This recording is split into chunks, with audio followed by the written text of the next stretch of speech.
never that way before in my life.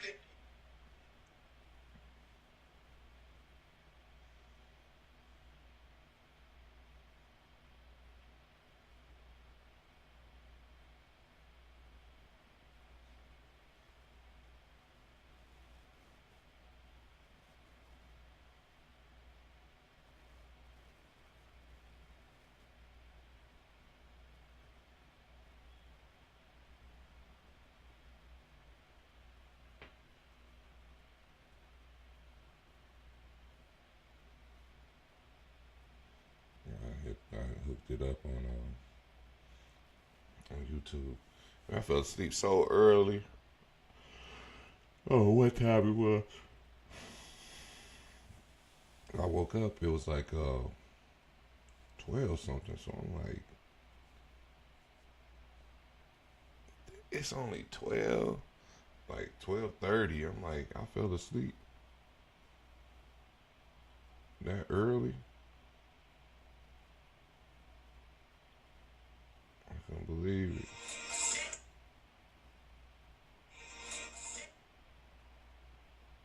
And so I crashed out early too.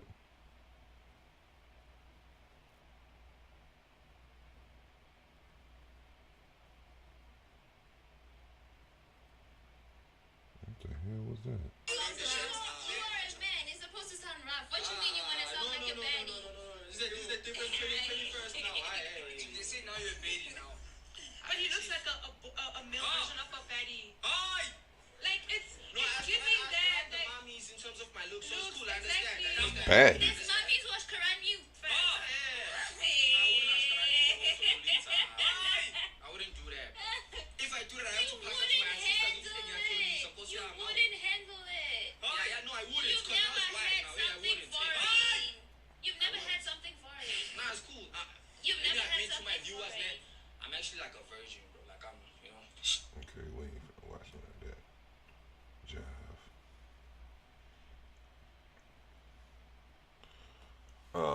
Man, I had a crazy dream. Just like to fast forward it. I remember the end. The end was like there's a street and it was going up the hill. A street in my hometown, and then I seen like this house. It was like a glass house, and I remember like when we went up, it was more of a sky view, and I don't know, for some reason I remember like the Tony Braxton album, that with the pink letters. It was something with my mom, and this this this girl got out this car, and I remember seeing like she had so many piercings, all the piercings. Like, all, I'm talking about all like 50 piercings right here across her cheeks going in. And I remember looking like, damn, she pretty, black, milk chocolate skin, and she was smiling, and then it made me think like, I don't know, like some apology, acknowledgement. It was some type of acknowledgement about female something. Just, but it was wicked. Um, but in the beginning of the dream, it was like we was against these guys, and I remember in this one scene, and at the end, the guys came, like invaded the home, and I didn't think they were coming. We end up, it was like a movie, and it was like I couldn't control nothing. It was just I was watching what was going on, and I was there. It was like a movie, like a script was already written out for me, and I was doing things that was written in the script. And I remember one of the scenes was like on the street, and we was just like moving along, and we knew like the guys was out, and we seen the guys, and they was running up towards us, and I'm like, oh, you know, here they come, and I had broken into like this crate with these guns. I grabbed like a P90, And I remember running because there was a whole bunch of them. And I'm like, okay, I'm going to position myself to, shoot. And amongst the commotion, there was so many people. Me and the person was able to, like, when we had to get our position to shoot them like an ambush. The police like intervened because they was running, and I remember trying not to be so hysterical when I ran that because we was in public that I didn't want the police to notice. Like it was like in public, like a city, like So if you think of a city as always people commuting back and forth, walking past you this way, that way, and I remember like didn't nothing happen with the guys, so I ended up going home or what I thought was home, and when I got there, uh, the guys came and invaded, and whoever it was somebody there with me that was kind of against me. And I remember he came up and was like, "Man, yeah, I seen what you did." And I was trying to play it off like we cool, and he was like, "Nah," you know what I'm saying? And I ended up shooting him twice. The guys was there. I could see like from the top floor. We was like on the third floor, and it was like a skybox or whatever, and you could see down the glass. And I seen the guys coming, and these guys was like, like a crew. It was like 5 of them coming, and the guy came to confront me, the one that was supposed to be with us. And he was like, "I seen what you did." I'm like, "What's he talking?" Trying to play it off. And I just shot him twice. And then I hung out the window. I'm like, "Man, I'm finna go down here and get these guys." And I'm like, should I hang out the window? So I ran down and tried to get him. And matter of fact, I thought about hanging out the window, but it was somebody else hanging, and we seen him. And the house was my granny's house, cause I remember like the fence next door, and there was a dog. It was just a small little walkway between the fence and my granny house, and we used to run through run around the house, and the dog would chase us.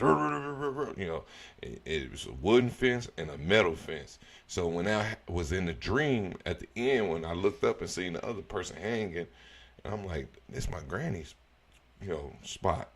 And I remember I went downstairs, and they were standing there, was talking, and I had this little thing, some mechanism, and I clicked it, and it just blew up, boom, blew up big or whatever, and he was like, "Oh, let's get out of here." Woo. So when we leave, they take me with them, and they basically recruit me, and I talked to like the head boss, and they recruit me, and I kind of act like, yeah, you know what I'm saying, I want to be down with the crew. They had a crew, and they were older guys. But I remember thinking like, okay, I'm down with, what I'm saying. And I when they took me to the house, I'm like, this your room. And I remember walking through, and I seen it was another side of the house. I'm like, I'm looking like, damn, there's some more rooms over here. So I went over there, and when I went over there, it was like 4 kids sitting on the bed watching TV, and they was like talking and stuff like that, and like going through there. And I'm thinking like, ain't that King? King, they're supposed to be with Finesse, but he would hustle right now. I was like, what the hell? Okay, that's kind of weird. You know what I'm saying? It was King as one of the kids sitting there on the bed, and they like playing with the joystick, and they all talking. I'm like, oh shit, they grooming these kids to be gangsters. You know what I'm saying? To be in this crew. And so when I went downstairs, and they were all talking and shit, and I was like getting my clothes together. I'm like, you know what I'm saying? And they like, man, we're gonna buy you all that, whatever. No, they ain't say you're gonna buy that, but I could tell how they act. Like, we're gonna get you together. And, you part of the crew. And I mean, one guy saying like, man, I'm tired of standing here talking, man. Let's go out to the club. And the boss is gone. I don't know where he was. I don't know if he was in the house or what, but he was gone. And I remember us going like to close by the back door we was, but we was going like it's some for reason it was some stairs going like down and stairs going up at the back, like down to a basement and down upstairs, and we was like on the middle floor. And I was I remember it showed it like a movie, like me watching. It was a click, click, click, click, click, the thing. And they showed a guy watching, and I don't know for some reason, but the guy was offset. His face was offset. And they showed him watching, maybe because I seen a poster offset before I went to sleep about some rap thing. But and it showed him watching me click this thing, and then it showed him flash back and remember when I was clicking, and he was putting it together. He was like, "What the hell?" Like he seen it before, and he looked at my fingernails, me clicking it, and then he looked at it, and I guess that's how he was able to remember. And when I click, it was a bomb, and it blew up. It just blew the whole place up. You know what I'm saying? It blew up. Everybody gone. And at the end, like now I'm at the end, I walk to this table, and this guy sitting at the table, and I had told him, I said, man, I said they gone, they all gone. I said the guys that had something to do with you, I said I killed them all. Well, I said I'm in. I don't know why I said Skid Row, but it was like the purgatory is what I was trying to say. I was like, I'm in purgatory right now. You know, that's how I'm able to talk to you. And it was Young Dolph, and he was at a table, and he went like this, and his tears coming down when he went like this. It was tears coming down. Now, mind you, for some reason, I was there talking to him before. It showed me like talking to him before, but now I'm talking to him towards the end of the dream, and he went like this, and tears came down his eyes, and I remember. Like I started welling up so much that you know how you I couldn't even get my words out, and I was like, man, you've been real with me since day one. You ain't showed me nothing but respect and gratitude. And I said, you my brother, and he said, he said, yeah, we brothers, and we hugged. And I was like, damn, that was crazy, And when I woke up from it, or when I was thinking about it then, and I was like, damn, that was crazy. You know what I'm saying? And then when I woke up, I started watching I grabbed my watch. I don't know if I looked at the time on my watch. Yeah, I did. Because I ain't found my phone first. So I let me find my phone, and I was finna, check for my videos or whatever. Just check on it. And I end up seeing this couple videos, and they say the videos pop up due to your algorithm, but I haven't been watching nothing like this lately, nothing. So when it popped up, it was kind of like, this the first video. No, a Charleston White video showed up saying they try to keep us misinformed, and Charleston White was like, hell no, they don't keep us misinformed. This the age where everything is at our disposal. We keep ourselves misinformed.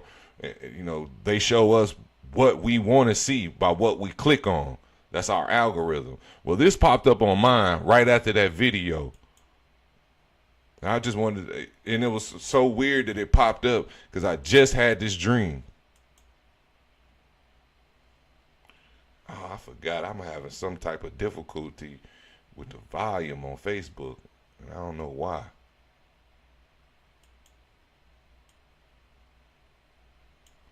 Let me see if I can figure it out. I don't see the volume button over here. I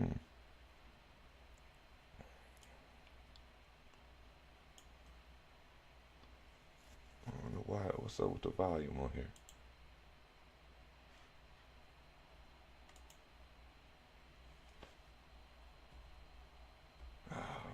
That destroys everything. It just ruins it. It just ruins it. Let's see. What the hell type of language? Yeah, it just ruins it. I can't see how. Yeah, earlier the audio wasn't working, so I don't get what the. Yeah, the audio wasn't working earlier. Let me play something different. See if it works. No.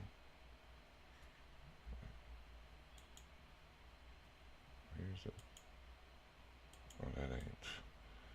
I'm thinking that's a speaker box. Man, it's not playing. Man, that crushed me. Because I wanted to play that first video right after what I said about the dream thing. I'm trying to think of how could I play it.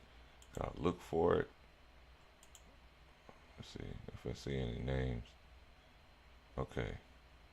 But it might play a longer version on YouTube if I find it over there. But I gotta find it. Let me see if I can find it.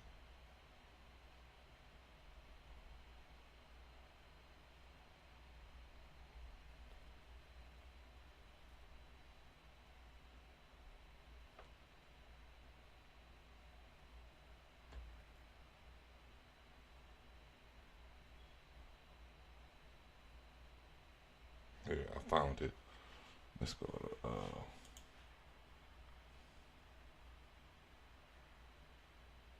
it's odd.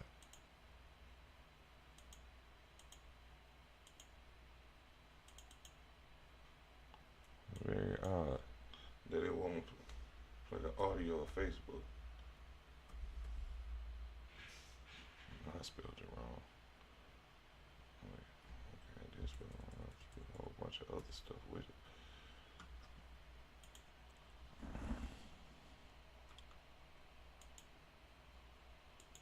Oh, I went right back to Facebook. I'm tripping.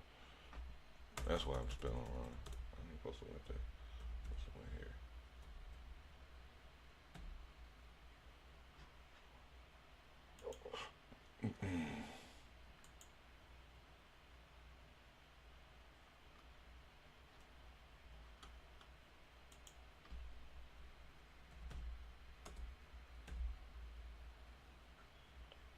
Might jump like that.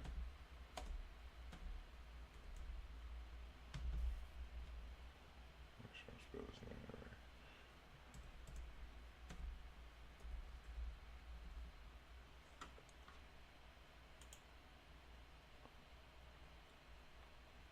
Okay, this is what I seen. I'm gonna play this.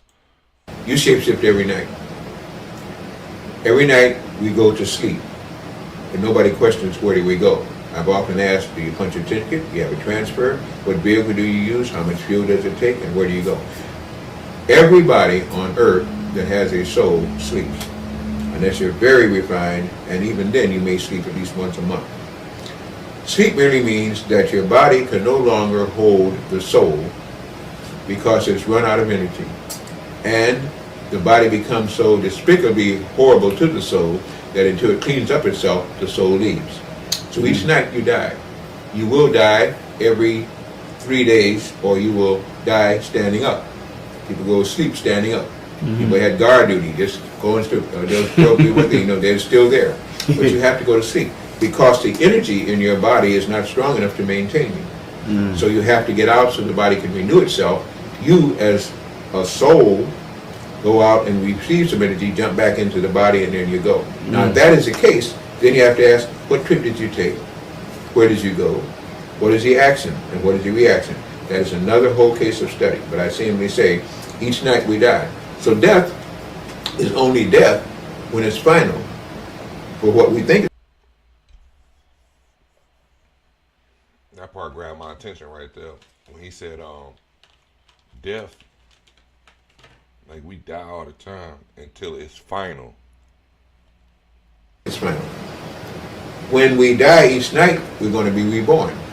If not, then you got obsequies, funerals, and everybody's mourning. If you do, hey, you made it back.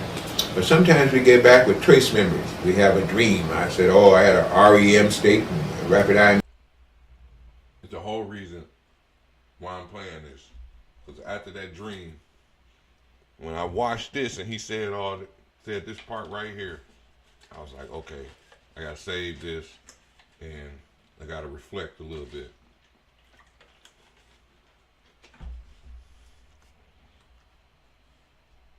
Movement state, and I dreamed this and I dreamed it. It seemed so real. It was real. because you got out of the false reality which doesn't exist on this planet to the real reality that does off this planet where you came from. That's why many people don't like to return. Many people get lost out in space and consciousness. This is why when you start talking about the speed of something, it's incalculable, the speed of something on a planet like this, because this planet is so low in vibration. Speed of light, speed of sound, no such thing. It doesn't exist in the internal world that is external to the Creator. Only exists then. When you're next to the Creator, there is no such thing as time. So for a soul, there's no time. But time it must remember when it comes back into the body, and that's when you say, I don't know how long I was asleep. I don't know where I went. Man, it was so real was there, because she really became real. Here is a confinement. Here is where you're here to do one thing, learn. And then the time is to show what you've learned and what you're willing to practice.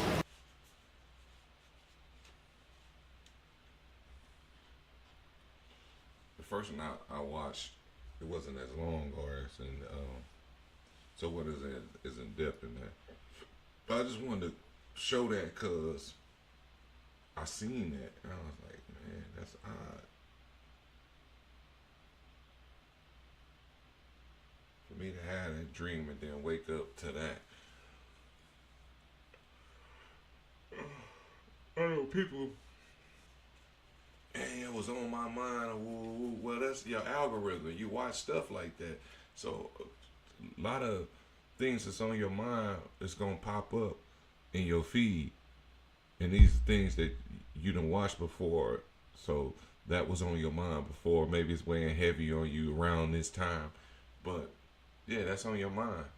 That's why it's popping up in your algorithm. Let me find this. Oh, this is all YouTube. No, this is Facebook right here. This is Facebook. Yeah, let me find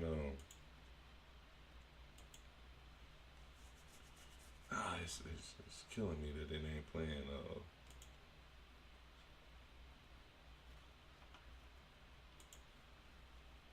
not playing the video. I mean playing the audio. I've seen this other video right here at the top. And this one right here I want to watch. Yeah. But I want to set with the audio on here. I must got it turned off somewhere. Because it used to play. I had to look on sources.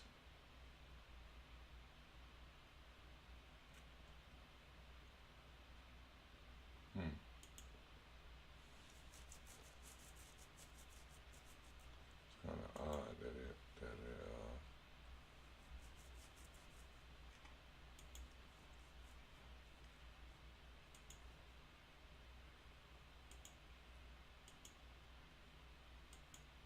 I defaulted all of it just to.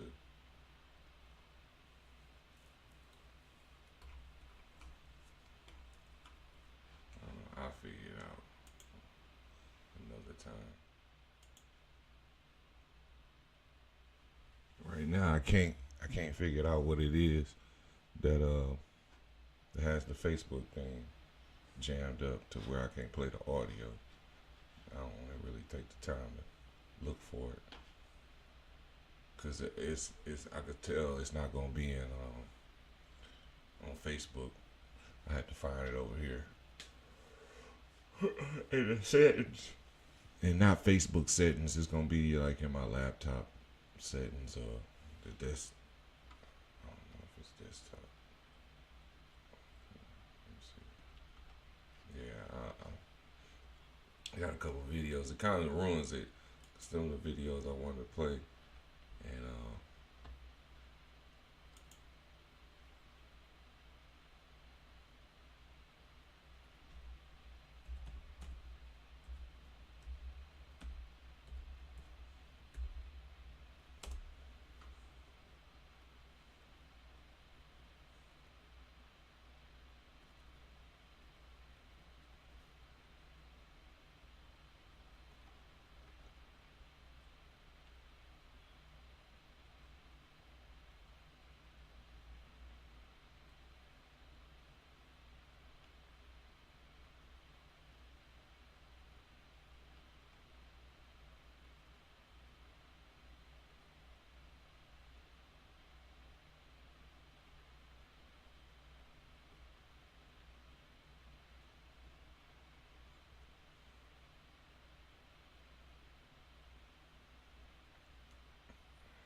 weeks ago. What has happened?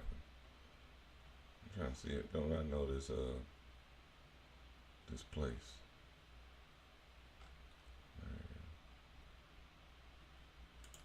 I gotta look at a lot of these places. Oh my god, oh my god, oh my god, oh my god. I just won. Just off the landscape. I'm a landscape guy.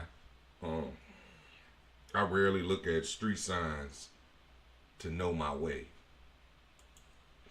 When I'm riding, I notice the landscape. Parking lot early on May 19th when a man was gunned down.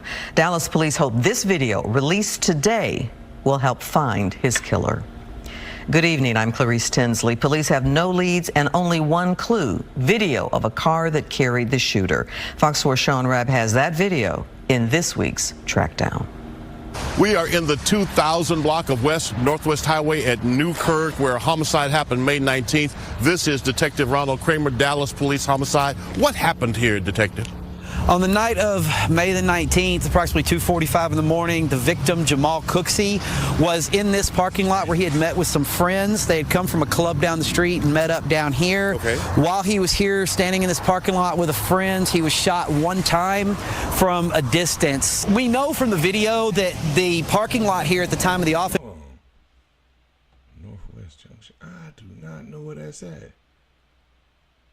I don't think I never seen that sign. And it's pretty high in the sky.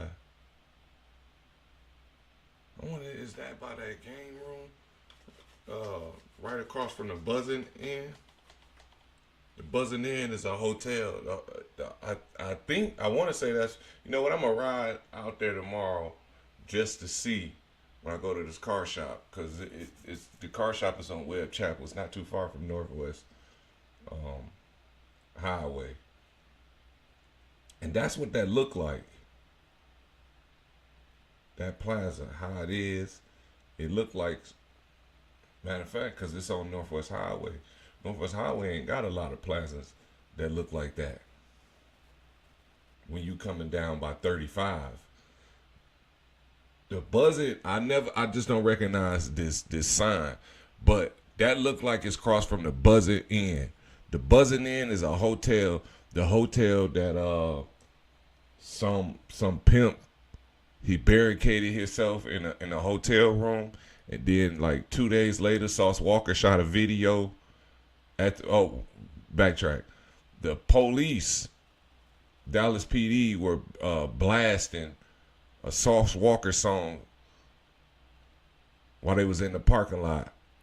So 2 days later or a day later, Sauce Walker came to that same hotel and shot a video in that parking lot. That's looked like where they across from. They crossed from that hotel. I don't recognize the sign, but the plaza, that's what it looks like. Fence was completely full.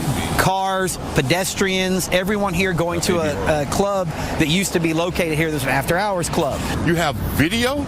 Yes, sir. We've obtained surveillance video from multiple businesses around here that show the incident occurring and also shows a suspect vehicle involved in the offense. Intelligence officers with Dallas Police Department have narrowed the vehicle down to what they believe is a 2016 to 2020 black Kia Optima. Four-door? Four-door, yes, sir. Four-door sedan. Anything else stand out about it? No, sir. It's just your standard, off-the-lot Kia. What is it that you need, Detective Kramer? We're hoping that anyone... It is a plaza. I'm thinking about the plazas from Northwest Highway down to Loop 12 all the way past 75 to, what's that street? Shiloh. All the way up to Shiloh Road, all the way up there by Jupiter. It might be a plaza that's up there. And I'm trying to think of the cross street from Northwest Highway. Matter of fact, let me back it up and see where they say exactly was that. Hundreds of people were in a nightclub parking lot early on May 19th when a man was gunned down. Dallas police hope this video released today will help find his killer. Good evening, I'm Clarice Tinsley. Police have no leads. Because I've never seen nobody, but I don't be over there by the Buzzing. I ain't never seen no crowd like this in the parking lot. Now, it might be possible over there by Jupiter and whatever that cross street is. I can't think of it what it is. It might be like Royal, Plano Road, But it's a plaza over there, and it might be, because it is this And color. only one clue, video of a car that carried the shooter. Fox 4's Sean Rabb has that video in this week's Track Down. We are in the 2000 block of West Northwest Highway at Newkirk, where a homicide happened May 19th. This is Detective Ronald Kramer, Dallas Police Homicide. What happened here, Detective? On the night of May the 19th, approximately 2:45 in the morning, the victim, Jamal Cooksey, was in this parking lot where he had met with some friends. They had come from a club down the street and met up down here. Okay. While he was here standing in this parking lot with a friend, he was shot one time from a distance. We know from the video that the parking lot here at the time of the offense was completely full. Cars, pedestrians, everyone here going to a club that used to be located here. This was an after-hours club. You have video? Yes, sir. We've obtained surveillance video from multiple businesses around here that show the incident occurring and also shows a suspect vehicle involved in the offense. Intelligence officers with Dallas Police Department have narrowed the vehicle down to what they believe is a 2016 to 2020 black Kia Optima. Four-door? Four-door, yes, sir. Four-door sedan. Anything else stand out about it? No, sir. It's just your standard, off-the-lot Kia. What is it that you need, Detective Kramer? We're hoping that anyone here who was taking cell phone pictures of them and their friends, taking video just of the parking lot, anything they were posting on social media, anything at all that may show cars, people, anybody that was here at the time of the offense, we would hope that anything they have from that date that they would be willing to forward to me so that we can go through it, see if there's anything in there that we could use in our investigation. How can folks get at Detective Ronald Kramer? You can email me at ronald.kramer@dallaspolice.gov, and you can also reach me by phone if you have any questions or information at 214-671-3608. We really want to find the person who was willing to shoot someone in the middle of a crowded parking lot. If you have video, get it to Detective Ronald Kramer. Get at him. If you know the folks in this Kia, you know who did this, get at Detective Ronald Kramer, his email or his phone. Help find the person or persons responsible for the murder here May 19th. Because it's saying, it say the max. Okay, so it's on the side street. It's not actually on Northwest Highway. Well, yeah, it is. Yeah, it is. Let me see. It's actually on Northwest Highway. But see, I don't know this. Let me look. Deuces Bar, Northwest Highway discount. Let me see what's Loop 12. Okay, this Loop 12, right? Yep, that's Loop 12. Let's see, you got the side road, and this where Super 7's at. Century Inn.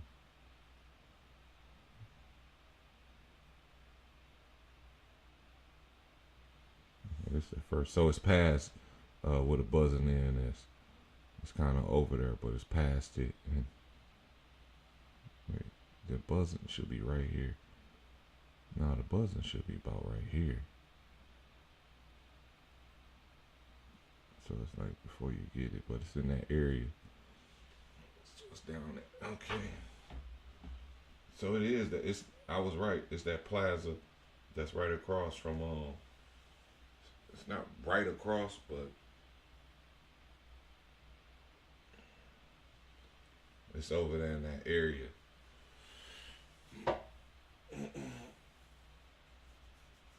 Yeah.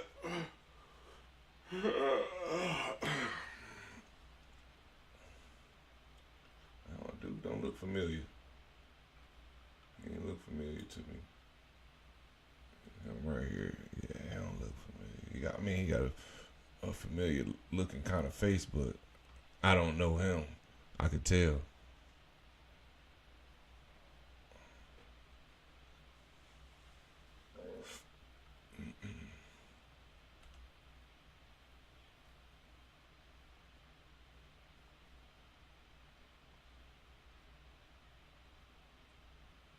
What's this? Use Kayak's filters to find hotels.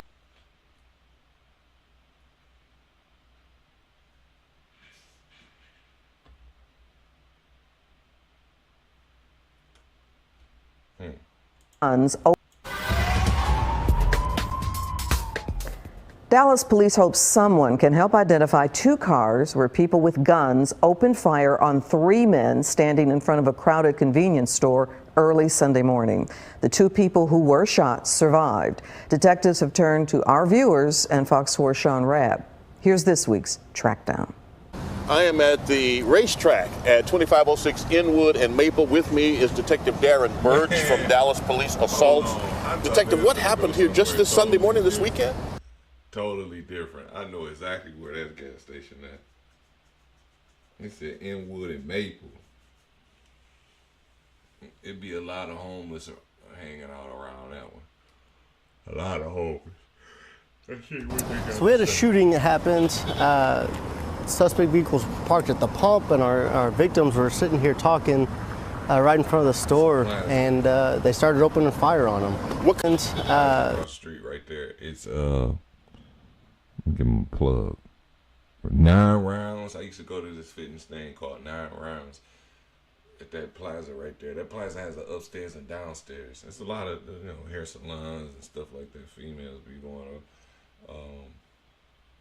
I want to say it's another aerobics place over there too.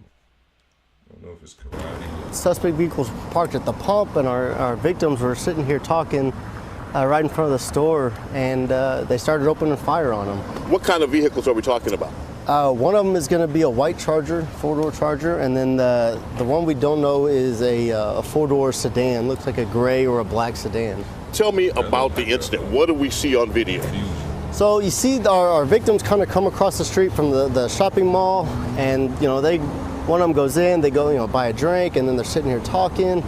Like I said, the vehicles kind of pull into the pump area. So the driver gets out of the white Charger, and he starts walking, and then that's when the gunfire happens, and he runs back to his car. And all of a sudden you see them start shooting and gunfire, and then the complainants are having to duck out of the way. The bullets are just hitting the store, they're hitting other vehicles, all kinds of stuff.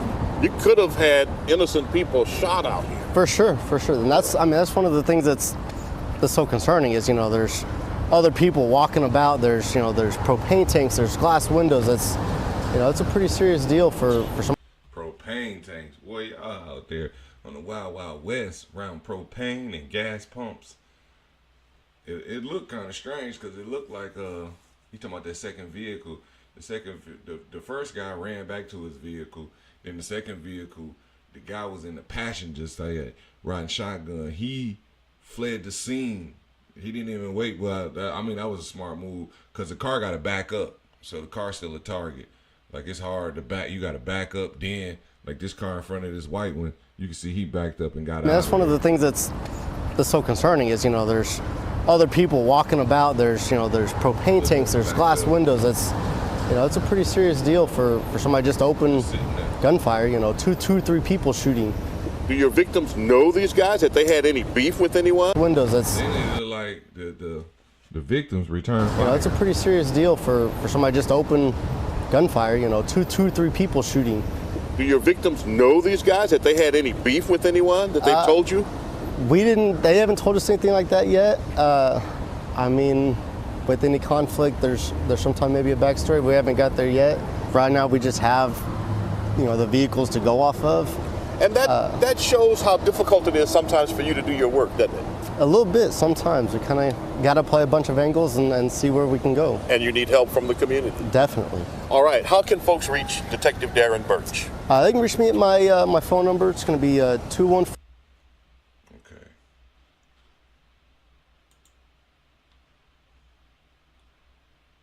Getting it on in the Wild West. That's crazy. Boy, is it savage. Shoot right there at the pumps and all that.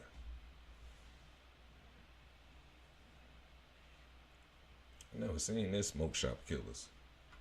Let me check this out. This is video detectives want you to see, images they hope will lead them to a suspected killer. Dallas police need help finding the men who robbed an East Oak Cliff smoke shop July 24th, wounding one man and killing an employee on his first day at work. I'm Clarice Tinsley. Fox 4 Sean Rabb has the suspects caught on tape, but still at large. Smoke shops are very dangerous. Like, with that smoke, people know it's money. to be made, and they know they making money. They know this. They know that them people with them smoke shops are making money. They bringing it in. So I would say it's going to attract that type of a crowd, especially when you're dealing with something that's a substance.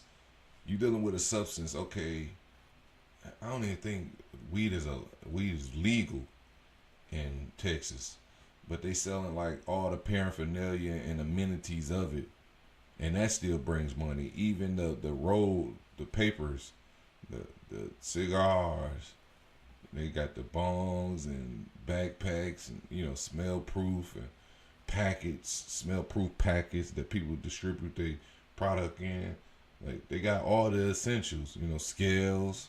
So it's gonna attract that type of crowd, and you're gonna get some vultures that don't believe in making their way on their own totally. Some, they feel like shit, to pull a robbery and add that to the bag. Add that to the In this week's Track Down. We're in East Oak Cliff, outside the one-stop smoke shop and a whole lot more. Detective Laurent Swanson. Last week, sir, you had a shooting in here. What happened? Yeah, our victim, Estevan Navarez and Mark Arquez, were inside this location, and two African-American young men came into the location, attempted to rob my two victims. A brief scuffle ensued. A weapon was produced and shots were fired. Our suspect took property and literally casually walked away from the scene. Tell me about your victim, Mr. Navarez. Mr. Navarez was a father. He was a husband. Attempted to rob my two victims. A brief scuffle ensued. A weapon was produced and shots were fired. Our suspect took property and literally casually walked away from the scene. Tell me about your victim, Mr. Navarez. Mr. Navarez was a father. He was a husband. He was a son. And he came to work last Wednesday and never made it home. Who are your suspects? We have two suspects, two black males. The first black male was wearing a green camouflage-like hoodie, black sweatpants with a white striping and flip-flop sandals. Second suspect had on a black and white hat, a distinctively orange vest, work-like vest, and some gray pants, gray slacks. Bright orange vest. You can't miss it. Detective Swanson, let me ask you, based on the video, the images we see, do you know him? Do you know him? You know him, 100%. If you know these guys, you know. He got a saying, if you know him, you'll know him. Yeah.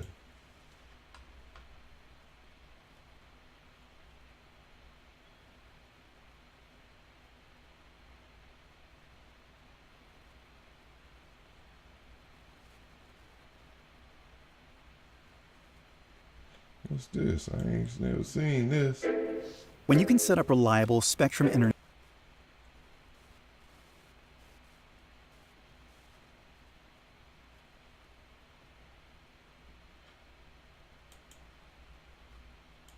Where police are looking for at least two suspects, one caught on tape. They've been hitting public storage facilities. Good evening, I'm Clarice Tinsley. Fox 4's Sean Rebb has the surveillance video from break-ins on August 15th and 16th in this week's Track Down. You know, we've had a rash of these public storage break-ins across North Texas. This is Detective Joshua Holmes, Mesquite Police Department. Detective, what happened here at this public storage? So at this public storage here off 3443 Sereno, we've had a string of burglaries where a suspect entered the premises and they burglarized at least 17 storage units. You've got video of your suspect? I do have video of the suspect. Very good video, actually. Describe him for us. Our suspect that we're working on is currently a white male. He is thin-billed, multiple tattoos on his neck and arms. He appears to have a beard, probably a red beard, and he's wearing a hat, a black hat. How does he operate, Detective Holmes? His MO has been on two different storage locations in our city, this one in particular and the one off Oaks. He has a white Toyota Camry, I believe it to be a 2012 to 2014. He takes off the license plate on the vehicle and then enters in through it. But we also see him in a rental box truck. Yes, that is correct. He opens the gate, puts a cone in front to let the Penske truck enter. So are there two people? Yes, there are at least two people involved. Let me ask you, sir, based on the video, do you feel it's good enough where if you know him, you'll know him? Oh, yes. I believe that there's someone out there that knows who he is. What is it that you need? I just need someone. Away from him, he got a Penske truck with the big boy. I'm trying to take a load. My boy trying to eat for real.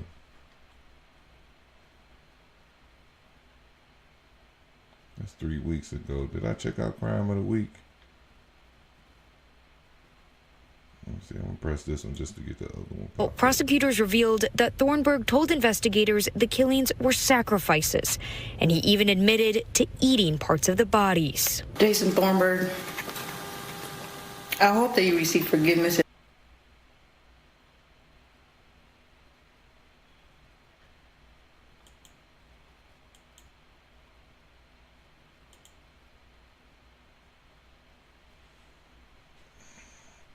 I was telling somebody about this the other day.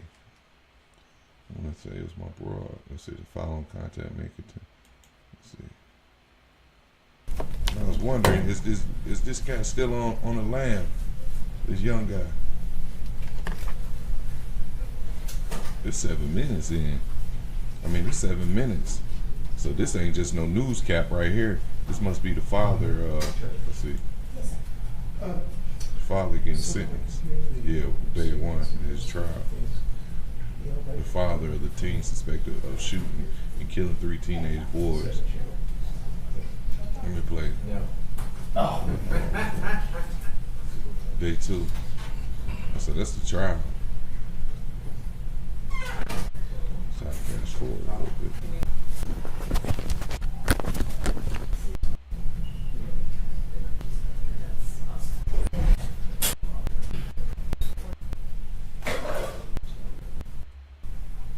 Who was that? I know that ain't the father. Wait, is that saying 7 hours? Yeah, that is saying 7 hours. Wow. The video that there's an exit here. One question at play in this trial. Did this defendant intentionally promote or assist his 14-year-old son in killing Ivan Niola, Rafael Garcia? See how many victims he said? 3. It was the day after So it's Christmas, 3 victims. December 26, 2021. I think like 5 people got shot though. Xavier Gonzalez. Hold on, what day she said it was? Cause it's been a little minute. It was the day after Christmas, December 26, 2021. 21. Xavier Gonzalez, It's about 3 years ago. old at the time, drove up to Texaco in Garland about 7:30 p.m. One of them He was was there to get food for himself yeah, and that's his him. family. Buying tacos for his You'll see family. him get out of his car, walk inside that Texaco, go up to the food counter, place his order, and sit down at the table that's right inside that front door and wait. About that time, you'll see a white truck pull into the parking lot. A white truck that Ivan exits and Rafael exits. That truck parks at the pumps. Ivan walks out of the truck first, shortly followed by Rafael. They both go into the store. They go to the food counter. They place an order. They wait. 4 minutes after Xavier arrived at that Texaco, this defendant and his 14-year-old son, Abel Acosta, arrive in a white Dodge Ram truck. You will see that they park right at the front doors. You'll She for the defendant though, because when he first opened up, he said, did he play a part in assisting or have any knowledge that his kid was finna do that? see this defendant walk into the Texaco, make a purchase for Tylenol.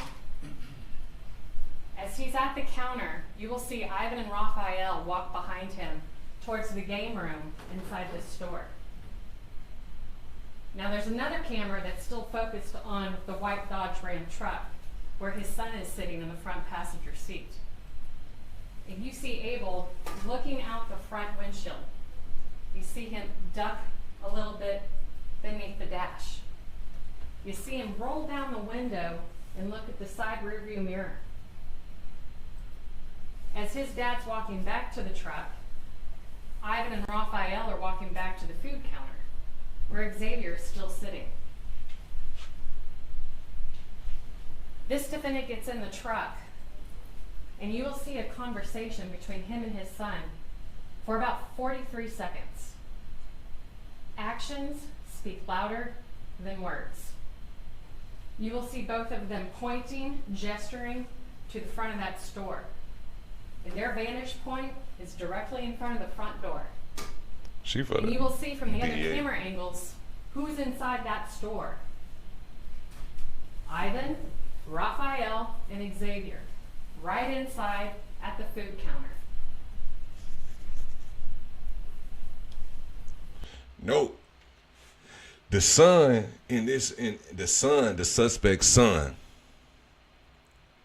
because we got a suspect on trial, the daddy of the driver, the driver of the white Silverado is on trial, but his son committed the murders.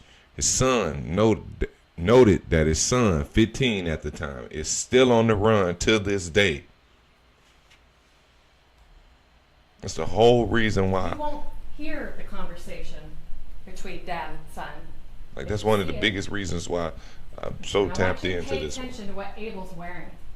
He's got on a black t-shirt, white lettering, no face mask. And you'll also see a ball cap on the dashboard of that truck.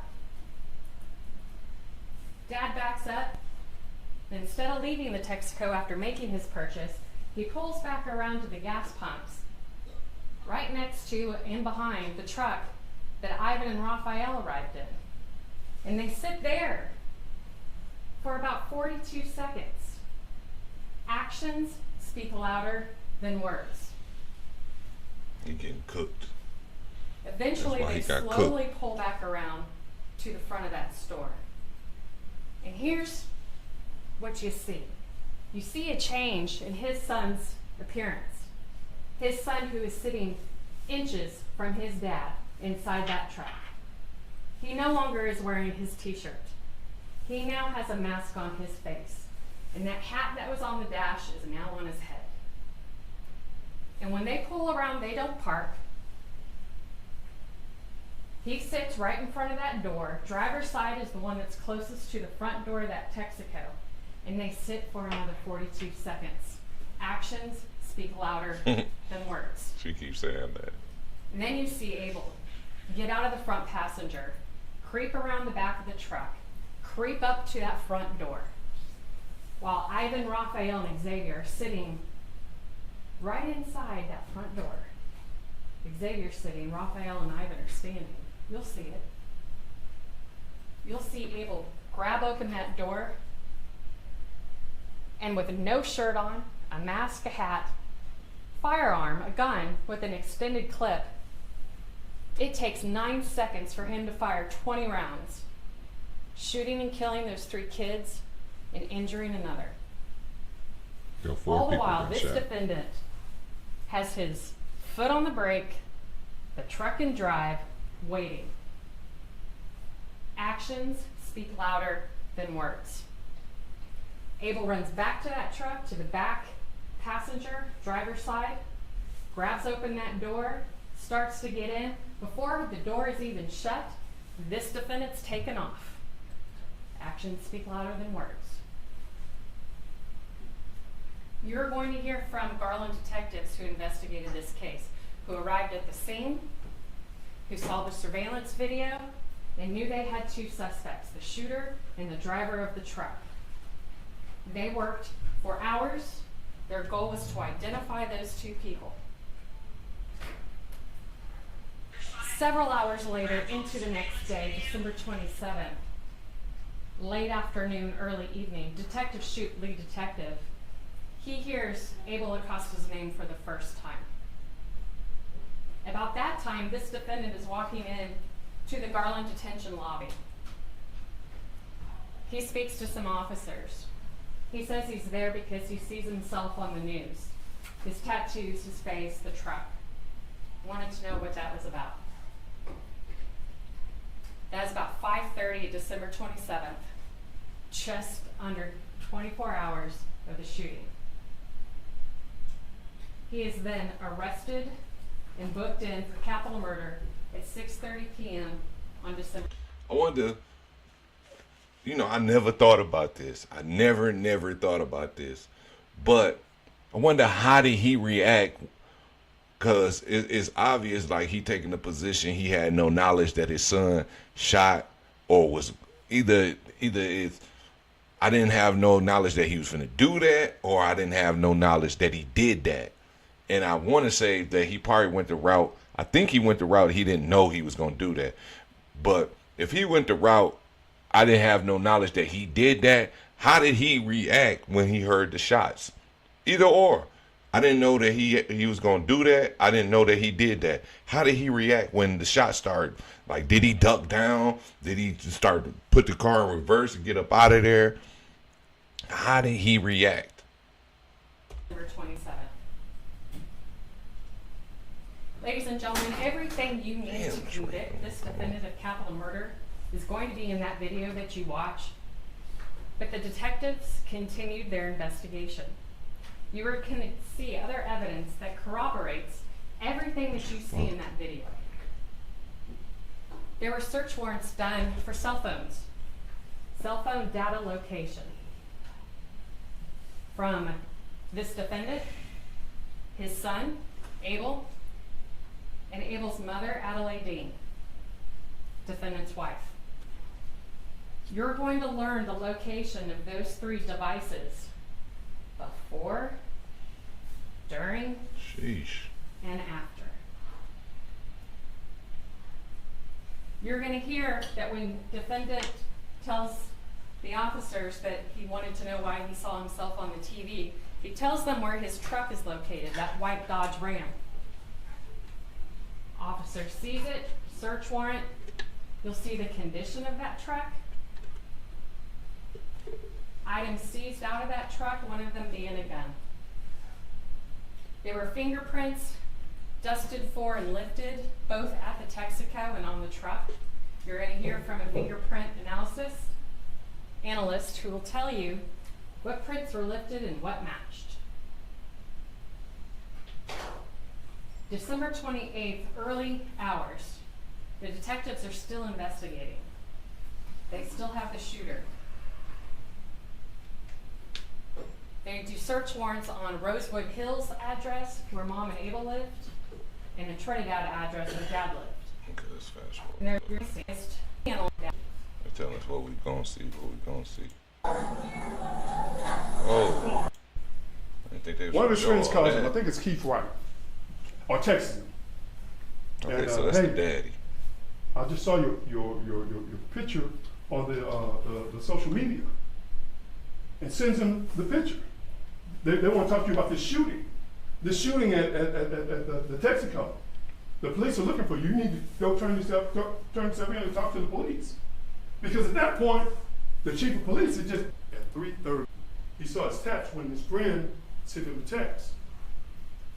That's the first he finds out about this offense. 3:30. At 3:30, So he is playing it like he taking a role. He didn't know, he had no knowledge this happened. So my thing is, that's a better reason to watch his response when the shots ring out. What did he do? What actions did he take when the shots rang out? I can't wait for them to get to that. 27th of 2021. Well, after the offense had taken place. Well, after Abel's already gone. That's what the evidence is going to show. He goes to the Garland Police Department, said, hey, y'all want to talk to me? They charged him with capital murder. So then they put this mugshot out of him just laughing and smiling. He's like, what? Are you kidding me? Capital what? You're charging me with what? He's laughing like, what? So of course that's what they send out to make it look like he's so sinister and all this stuff. That he's laughing about these deaths of these kids. Because I wasn't laughing about the death of the kids. I wasn't laughing about the fact that my son was living a double life and would do something this horrific. I wasn't laughing. I thought it was laughable that they were trying to charge me. I was like, that's what I chuckled. Because I didn't believe they were charging me. Nah. I ain't going for it. Like that lady was saying, actions speak louder than words. You go back to, after leaving out the store, you go back to the truck with your son and have a little 40-second conversation. And during that conversation, well, after that conversation, you back out the slot that you in and pull behind another truck.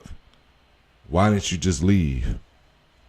So you had to inform him that somebody was in there that he was looking for. Because after that, he went and masked up and put on this hat, and now you trying to play like, okay, you know, this the best defense he came up with. I have no knowledge that this happened. Thank you, Judge. But why are you pulling back up to the gas station? What are you waiting on? You left after the shooting. What I heard, he didn't shoot anybody. The question is he criminally responsible? Is he a party? What did he do before, during, and after? Well, before we know they're not going to that location for that. We know that. And I submit to you that during, there's a reasonable explanation for what his actions are. He's going to tell you what his explanations are. He's going to tell you exactly what happened. More importantly, he's going to tell you that even after, when he takes Abel home, his actions, I think they go over to Fort Worth looking for Abel. And what the detectives in the state don't know is because his wife isn't feeling well. For people that's not in Dallas, or people that haven't been to Texas, or, you know, just watching this, Fort Worth is a nice little distance from Garland. At least, I want to say about a 45-minute drive. It's without traffic. Without traffic, it's about that without traffic. Probably 50 minutes or something like that, an hour. Just from Garland, Beeline, and you know what I'm saying, doing the speed limit on your way over there, going around 635 to come out, I don't know, go take 183 or 20, whatever. I don't know which way they went, you know what I mean, but let it be noted that Garland is a nice distance from Fort Worth. Well, he takes her phone just in case people. So they drove a nice distance to look for Abel. But then again, it is their siblings, so he takes it's a lot of the miles. Her phone over to Fort for something like that. Relatives of the boy. They think he might be, but he's not there. He's not there. The evidence is going to show, and he's going to tell you that not only did he not know that Abel was living a double life, that would cause, you know, this type of horrific.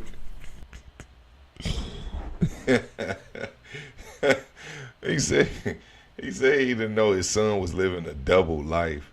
It's like he got another family, or he having an affair.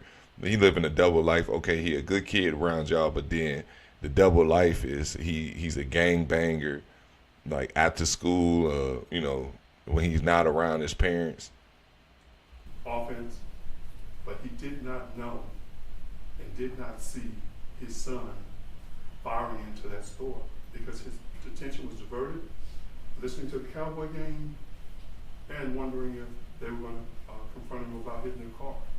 That's what the evidence is going to show. And when you're trying to make your reasonable deductions in regards to, does this circumstantial evidence fit? You know, can we really tell what happened? We believe that he's going to present credible evidence that's going to clearly show that he's not guilty of being a party to this horrific offense. And because of that, we're going to ask that you find him not guilty of being criminally responsible for his son's actions. Because that's what we believe the evidence will dictate that you do. Thank you, Mr. Jones. State, call your first witness. State calls Officer Velasquez. Judge, we want to revoke the rule too. Do you have any witnesses in the courtroom at this time? Do not believe the state does. Next, do you have any witnesses in the courtroom at this time? Please let your witnesses know that the rule has been revoked. They're not discussing testimony with any other witness. And if you see them in the courtroom, please signify to exit the court. And this is Officer Velasquez, Your Honor. Officer Velasquez, if you could come up to the witness stand here. He asked the judge to revoke the room. I never heard that before. That's making sure ain't no witnesses in the courtroom. I guess not to hear other testimony. They don't want their testimony to be influenced or swayed by somebody else's, so they make sure ain't no witnesses in the courtroom before they have to testify or whatever. That was interesting. It was good to know. Here.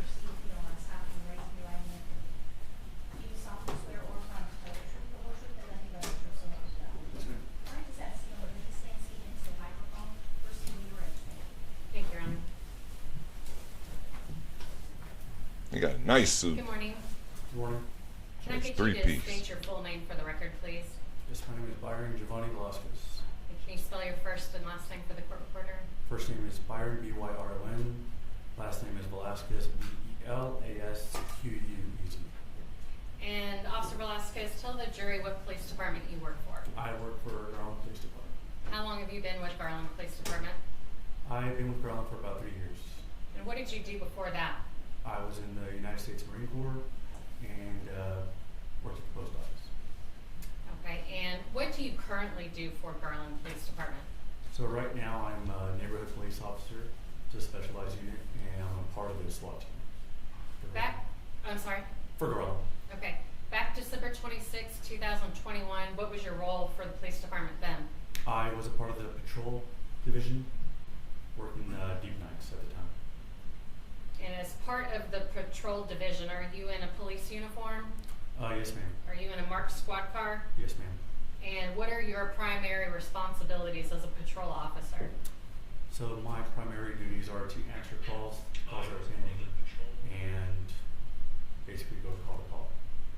Did you? Reports, stuff like that. I'm sorry, I interrupted you. What was the last part? Just answer calls, make reports if needed, stuff like that. Okay. And if I could have you pull up your microphone just a little bit, we need to be able to hear you all the way back here. Did you receive a call on December 26, 2021? Yes, ma'am. That led you to a Texaco in Garland? Yes, ma'am. About what time was that call? It's about 7 o'clock, 7:41. Okay. And the Texaco, do you remember the address? It's off of Walnut and Glenbrook. I believe it was 3630 West Walnut. Was it 730 West Walnut? Your Honor, may I approach? May do so as necessary to develop the testimony. 730 West Walnut. Sorry. 730 West Walnut. Yes, ma'am. I'm showing you what's already been admitted as State 61. Do you recognize what this is? Is it a Google map? Yes. Does it show 730 West Walnut? Yes. Is that in Garland, Texas? Yes, ma'am. Dallas County? Yes, ma'am. So you said you received that call at about 7:40. What kind of call was it? It was a gunshot wound call. Okay. And when you receive a call like that, are you riding by yourself or with a partner? Typically by yourself. Okay. When you receive a gunshot wound call, how do you approach the location? So basically, we respond, meeting code 3, lights and sirens. We're trying to get there to assess the situation, aid if necessary, all that stuff. Were you the first responding officer? Yes, ma'am. Were you wearing a body cam that night? Yes, ma'am, I was. When you arrived, tell the jury what you saw. So as I arrive, I park on the west side of the building, and being the first officer there and alone, I get out of my squad, I draw my duty weapon, and I go to the front of the building, and I start hearing screaming, crying, and all that. I open the door, and to my right. That's crazy. That's crazy. He said he heard screaming, crying.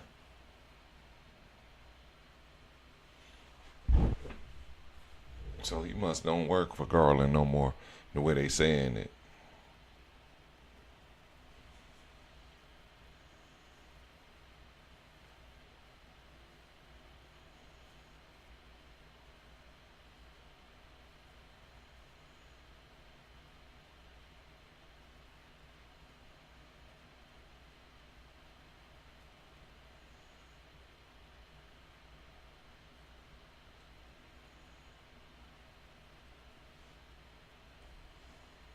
Right, immediately see a young Hispanic male laying on the ground, blood and bullet casings everywhere. Let me stop you right there. You said that you arrived with your gun drawn. Why is that? Just because of the situation, the gunshot wound. I don't know if anybody's still in the building causing harm. I don't know if anybody needs help. I don't know what I'm going to run into at the time. Like I said, I was by myself. So for my safety and for others' safety, I had my gun drawn. At that point, you don't know if the shooter or shooters, or you don't know. You don't know what's if going the threat on. is still there. Correct. I don't have any kind of information saying he's still in the building, he's outside the building, nothing like that. So, like I said, I draw my gun and I approach by myself because of the severity of the call. And you said when you got in, you saw a young Hispanic male on the ground bleeding. Was that just right inside the front door? Yes, ma'am. So as you entered, there was double doors, and you enter on the right-hand side. There's maybe waist-height ice cream machines right there, but I could only see over that, and I saw the Hispanic man on the ground. What did you do when you saw him on the ground? I quickly went to him. I tried to perform aid, so what I first did was I checked for a pulse on his neck. Was there a pulse? Yes, there was. And what did you do next? I performed CPR. At the time that you're performing CPR, other officers now arriving. Correct. Are you relieved from doing CPR on that individual? Not at the time. So I'm still doing chest compressions on the individual, and other officers are trying to basically just do what I did, trying to assess the scene at that point. Are there several people inside the Texaco at this point? Yes, ma'am. So all the employees, people, I guess, inside the actual gas station at the time. So as I'm trying to do chest compression, I'm trying to figure out who's inside the store still, who saw what, and just trying to give aid, render aid. Okay. As other officers are arriving, what's happening at that point? So as other officers are arriving on scene, they're doing the same thing, like I said. So I believe Officer Grove arrives, and he goes behind me, and he said there's another body behind me, which I didn't realize at the time. He checks for a pulse, he doesn't find one. So then he taps me, and basically he takes over my chest compressions because I was getting fatigued. And then I believe Lieutenant Kelly arrives on scene, and I help him clear the building because, like I said, at that point we don't know if he's still in the building, who's in the building, or what's going on. Okay, and when you're clearing the building, do you see yet another victim? Yes, ma'am. So I see another victim on the southeast side of inside the store, and I was made aware that there was another victim in the far right side, in the back side. And there was a gunshot wound victim back in the food prep area, is that correct? Yes, the far right side. Okay, and so once the building is cleared, and tell the jury what that means. Does that mean you're making sure that the threat is no longer in the building? Correct. So clearing the building, meaning my gun is still drawn. I don't know who's inside the building on scene at that time. So I'm going throughout the store trying to clear every closet, every refrigerator at that time, looking behind aisles, all that stuff, making sure there's not a threat still inside the building, a threat to the employees, a threat to the officers on scene at that point. How are you guys protecting the crime scene at this point? Because you said you had several people inside that building. Are they being pushed to one portion of the building? Correct. So what my thought process during that time was trying to get all the witnesses, people that were inside the building at that time, trying to get them separated. So what we ended up doing was there was an annexed room, I believe it was some kind of shop inside the gas station. We try to gather all the witnesses, all the people inside to that specific place and keep them there until we cleared the scene, until we made sure that no threat was physically or instantly right there. Do crime scene detectives arrive on scene? Yes, later Do on. homicide detectives arrive on scene? Yes, ma'am. Do you continue to assist in the investigation? Yes, ma'am, by interviewing By interviewing family members, witnesses. people that were at the Texaco? Yes, ma'am. Okay. Your Honor, may I publish State's Exhibit number 1 that's already been admitted in evidence?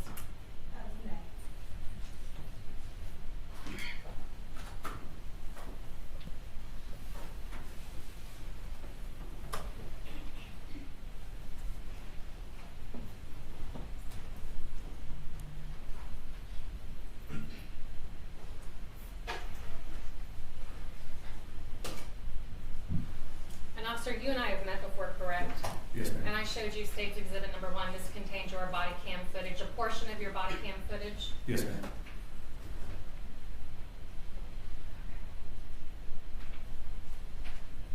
TV's right.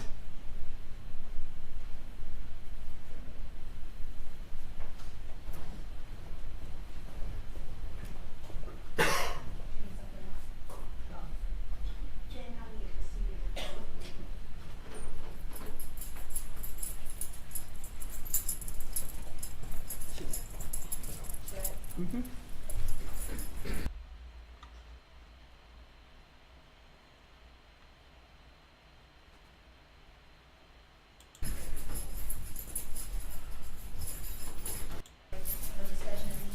Did he get down? Oh, okay. What they doing? Bring the jury in.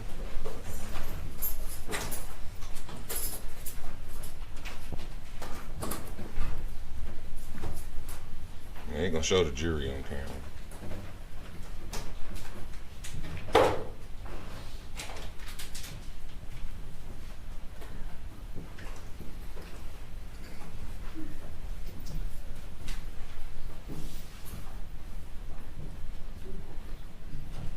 These diamonds by them like they We can recess for 15 minutes.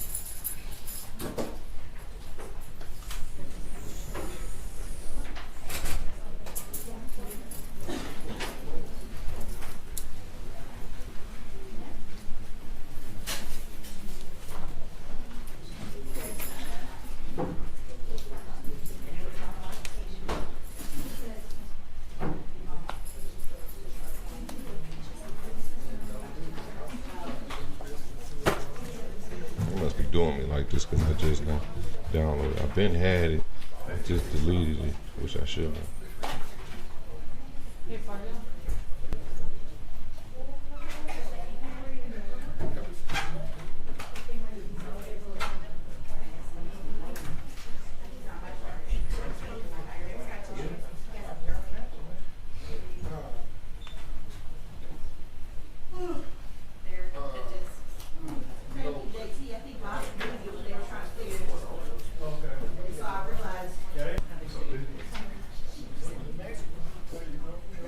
You just gotta dig through. What number I is didn't it? want to mess it up before. It's way at the front, so it is 15.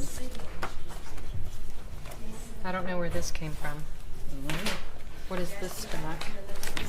I did not move this. What the It wouldn't have been here.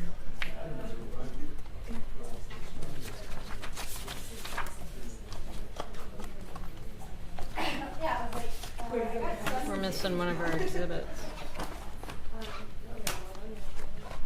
The two I have, but it's not exhibit. Honey, I don't know. It should be here. It was all here the other day.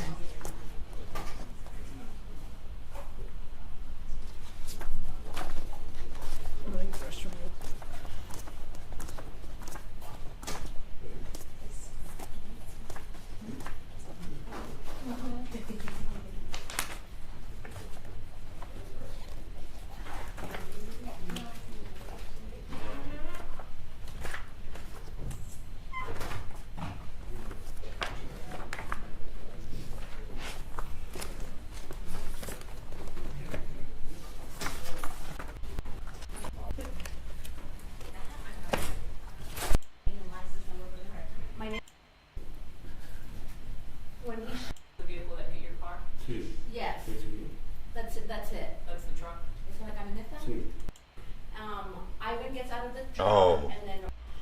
translating for him.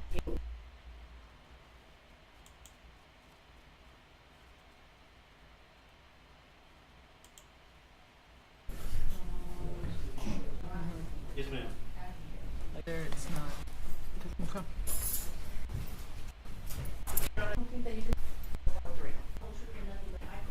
Introduce yourself. Hi. Porque uno era mi sobrino y el otro era su amigo. Because one was my nephew and the other one was his friend. Who was your nephew? ¿Cuál es su sobrino? Iván. Ivan. ¿Perdón? Iván no llora. Iván no llora. And who was his friend? ¿Y quién era el amigo de él? Rafael. Rafael. What was his last name? ¿Cuál es el apellido de él? Rafael. No recuerdo. I don't remember. How long had you known Rafael? ¿Por cuánto tiempo había conocido usted a Rafael? Como por... eran como 3 meses. For like, it was like 3 months. So not very long. Así que no mucho tiempo. No. No. How old was Ivan? ¿Qué edad tenía Iván? 16. 16. How old was Rafael? ¿Qué edad tenía Rafael? 17. 17, Okay. I think. Where's your family originally from? ¿De dónde es su familia originalmente? De México, Michoacán, México. From Mexico, Michoacán, Mexico. How long have you been here in this country? ¿Por cuánto tiempo ha estado usted aquí en este país? Desde el 2005. Since 2005. Okay. And who did you live with specifically yourself? ¿Usted mismo con quién vivía usted específicamente? Wow, whenever I click over here, lock it up and I can't play nothing. I mean, I can't touch nothing to get out the app. I was just living by myself at a house renting with my mom. Okay. And what city? ¿En qué ciudad? En Garland. In Garland. Okay. And going back to Rafael, does the name Garcia sound familiar? Rafael Garcia? Y volviendo a Rafael, ¿el apellido García es una familia? Will not go to it. Familiar no, pero sí, parece que una vez escuché su apellido, pero Every time I click over there, Familiar? No, I think one time I I don't even get to heard his click last the name live, up. and it stops it. Stops me from clicking things. But anyway, Familiar? No. Viendo Iván y Rafael con usted y su mamá. Good afternoon. Okay. Would Rafael go with you too? Rafael también iba con usted. El vehículo suyo estacionado y luego pasó el otro vehículo y él no ocurre el choque. sí. Yes. That moment, Sí. what are you thinking when it hits your vehicle? En ese momento que está pasando usted cuando le pega el vehículo de usted. Cuando eso pasa, mi mamá me dijo, mira, le pegaron a tu carro. When that happens, my mom said, look, they hit your car. Y yo le dije, como yo estaba con mi celular, la verdad, no le puse atención, le It's dije, a mom. era un viejo borracho. And I told her, I wasn't really paying attention because I was, playing with my phone. I told her, forget about it. It must be like an old drunk. oh, What did that vehicle perceive? I You're told her, saying- I wasn't really paying attention because I was, playing with my Yo estaba con mi celular, About to go by your So he truck, pulled and up. that's when the collision happens. mirror. So on the video, 11 minutes, 46 seconds in, we see your car still parked and that truck about to go by your truck, and that's when the collision happens. Y las 11:46 minutos vemos el vehículo suyo estacionado y luego pasa el otro vehículo y es donde ocurre el choque. sí. Yes. That moment, Sí. what are you thinking when it hits your vehicle? En ese momento que está pasando usted cuando le pega el vehículo de usted. Cuando eso pasa, mi mamá me dijo, mira, le pegaron a tu carro. When that happens, my mom said, look, they hit your car. Y yo le dije, como yo estaba con mi celular, la verdad, no le puse atención, le dije, déjalo de ser un viejo borracho. And I told her, I wasn't really paying attention because I was, playing with my phone. I told her, forget about it. It must be like an old drunk. Okay. What did that vehicle proceed to do as we see in the video? Y según vemos en el video, ¿qué fue lo que hizo ese vehículo? Él se paró atrás de mi carro. He stopped behind my car. Incluso mi mamá fue la que me dijo, está ahí parado. As a matter of fact, my mom was the one who said, he stopped there. Y yo le dije, no le hagas caso, a lo mejor pues, está borracho. And I told her, don't pay attention to him. Maybe he's drunk. What's going through your mind at that point? ¿Qué es lo que está pasando por la mente de usted en ese momento? Yo me imagino que ahí él se paró como esperando que yo me bajara a reclamarle, o que alguien se bajara a reclamarle. I imagine that he stopped there to see if I would get out to talk to him about it, or somebody would get out to talk to him about it. But nobody ever got out of that vehicle? Pero nadie estaba del vehículo. No, ni yo ni mi mamá se bajaron. No, neither I nor my mom got out. Okay. We then see the vehicle make a U-turn. Are you still watching this truck moving? Vemos que el vehículo hace un viraje en U. ¿Usted dónde está mirando ese vehículo moviéndose? Sí, sí lo miré cuando se va a parar aquí. My thing, if it's nothing, why didn't you leave? Why didn't you leave if it's nothing? If it's nothing, why don't you leave? Why are you still there? I don't understand it. It's like the lady said earlier. Actions speak louder than words. You know. And they're gonna have a jury up there. I got a lot of confidence. I don't know why.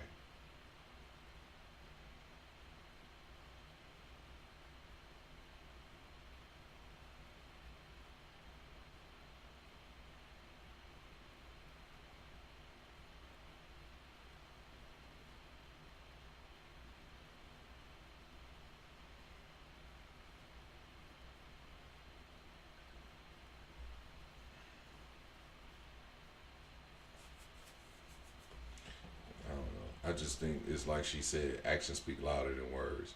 Okay, you bumped the truck, then he stopped right in front of him to see if, why you ain't get out? And say nothing about it. Like, why you ain't get out? You waiting for to see if the people say something about it? When it's you hit them, they parked. So it's kind of like, it's your response. So it's more like it's more of your responsibility to get out and address this matter rather than theirs. Even though you pulled up and you seen that they didn't get out, they weren't stressing the situation. It's yes, just, I did see it when it was going to stop over here. So at this point, it's about parallel to your car. Así que esta está como que paralelo al carro de usted. Sí. Yes. La puerta de atrás de la troca estaba casi derecho a mi ventana. The back door of the truck was almost straight next to my window. But do you still have a direct view of the passenger front side of that truck?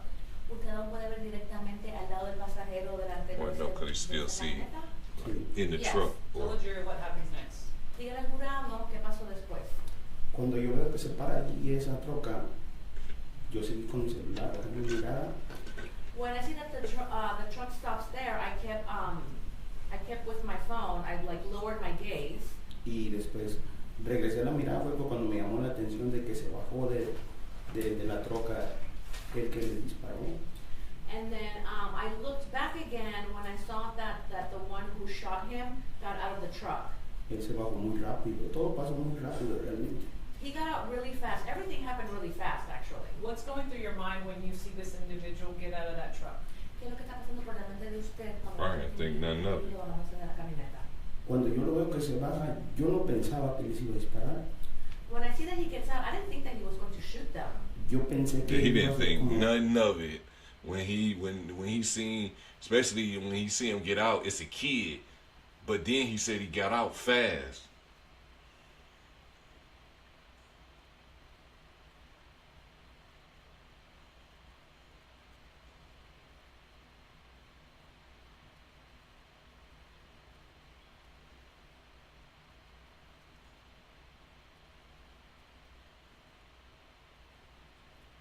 He probably didn't think none of it.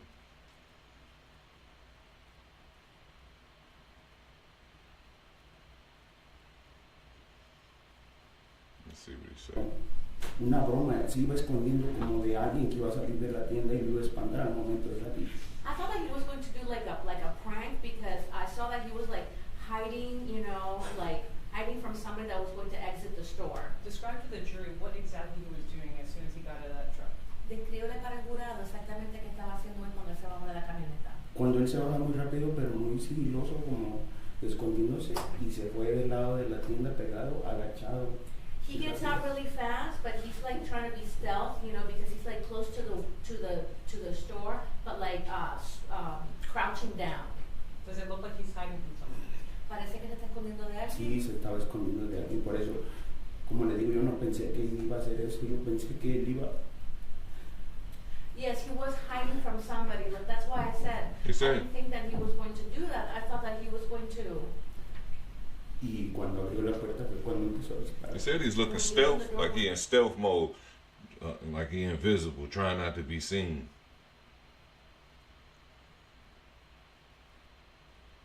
When he started to shoot.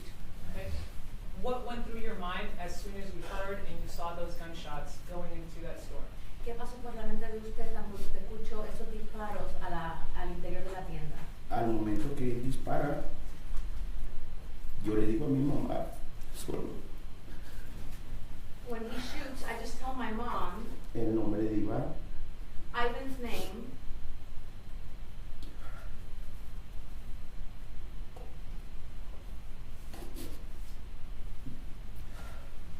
What happens next? ¿Qué pasó después? Yo me bajo de inmediato. I get out immediately. Cuando yo me bajo, la troca todavía estaba ahí, pero arrancó de volada. Cuando se subió el muchacho a la troca otra vez. When I get out, the truck was still there, but it took off right away when the guy got into the truck. So as soon as that shooter got into the vehicle, did the truck drive slowly away or did it speed away? Tan pronto el disparador se sube al vehículo, la camioneta se va despacio o se va rápido. Se va rápido. It drives away fast. What happens next? ¿Y qué pasa después? Cuando yo me meto a la tienda. Hold on. But she just said the truck drives away. Right away when the guy got into the truck. So as soon as that shooter got into the vehicle, did the truck drive slowly away or did it speed away? Tan pronto el disparador se sube al vehículo, la camioneta se va despacio o se va rápido. Se va rápido. It drives away fast. What happens next? ¿Y qué pasa después? Cuando yo me meto a la tienda, todavía había humo de los balazos. When I go into the store, there was still smoke from the gunshots. What's going through your mind at that point? ¿Qué pasa por la mente de usted en ese momento? Y yo iba buscando a mi sobrino y encontrando comida. I was looking for my nephew and the food. Pero he said he looking for his nephew and the food.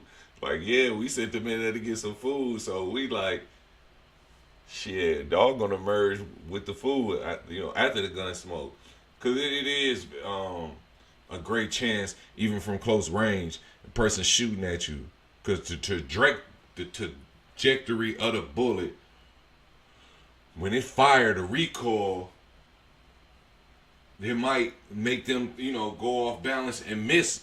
Because the gun even if you recoil, don't send them back like that, the gun recoils like this. And the shots might go up. And I done seen where people get shot at close range and not get hit at all. And you be amazed by it. But it's because of the trajectory of the bullet when it comes out with so much power that it sends that recoil back, that jerks. And the shots might go further. So him, and then people don't want to believe that their loved ones has, been fatally wounded to the point where it's, they perish. So I could feel where he coming from. Like, shit, I went to go look for my nephew and the food. Like, let's get up out of here. You know what I'm saying? We came for one purpose. That's to get some tacos and slide. And let me stop that right there. But you were looking for your nephew with life? Yeah. So he's looking for him to be alive. Yo pensé, lo mejor él estaba vivo, que. Let's see if he understood the question. Yes, because I thought maybe he was alive. Yeah. Porque yo no pensaba que iban a hacer eso. Because I didn't think that they were going to do that to him.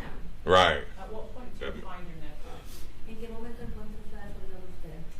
Cuando yo me meto a la tienda, un señor que estaba a un lado de una tiendita donde venden como cigarros y eso. When I go into the store, a man that was next to like a little store where they sell cigarettes and things like that. O escuché que un señor que me dijo que me agachara porque había disparos. And I heard a man telling me to like bend down because there were still shooting going on. They were still shooting. Pero no lo escuché. He told him to get down.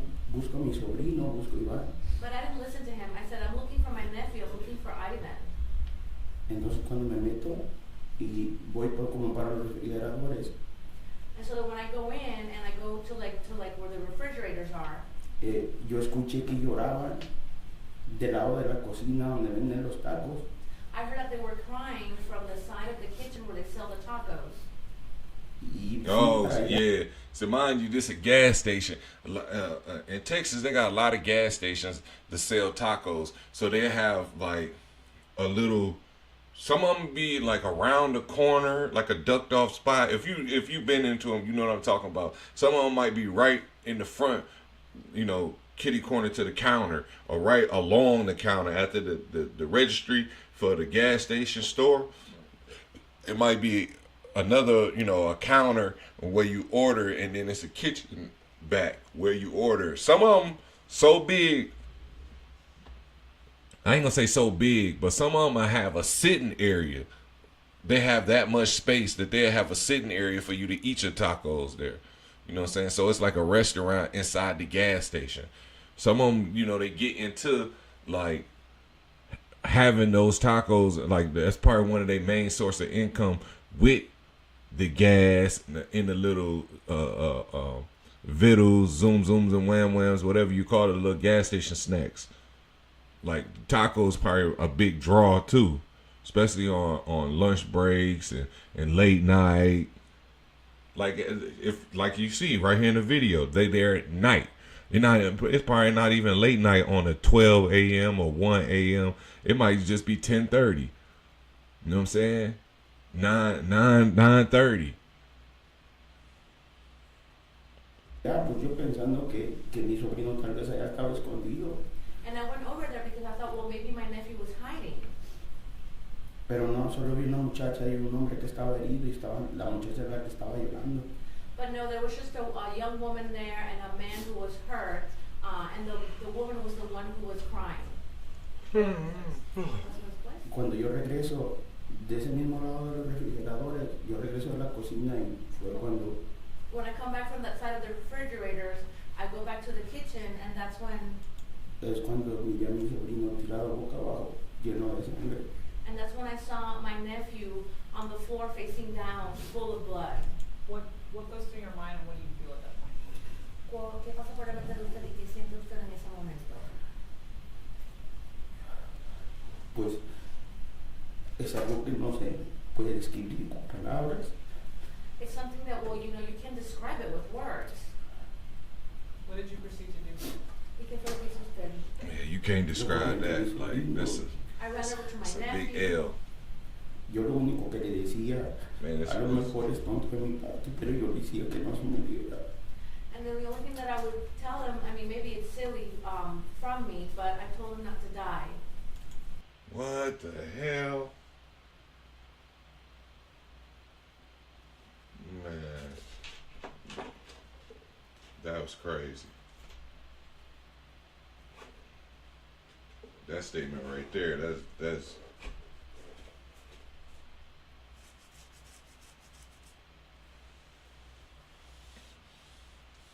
he said, I told him not to die as a joke. I can't remember me saying something like that as a joke. I probably have, but as a joke, man, that's telling him not to die. And then he end up in a situation. What did his body feel like at that point? I'm sorry, you said body? Yes. ¿Cómo se sentía el cuerpo de él en ese momento? Cuando yo lo trato de voltear, When I tried to turn him over, lo traté de poner de lado porque yo en mi trabajo me da clases. I tried to put him sideways because at work we get classes. De CPR y dicen que cuando, CPR. para que no se ahoguen con la saliva o sangre los pongan de lado. CPR classes, and they say that so that he doesn't drown in his own blood, to put him sideways. Pero no, su cuerpo ya estaba muy pesado. But no, his body was already too heavy. Could you tell where he was wounded? ¿Usted podía ver dónde era que estaba el herido? No, yo solo miraba que tenía mucha sangre. No, I just saw that he had a lot of blood. Did he feel responsive at all? Él se sentía que respondía de alguna forma. Cuando yo lo volteé, yo le hablaba y le decía que no se muriera.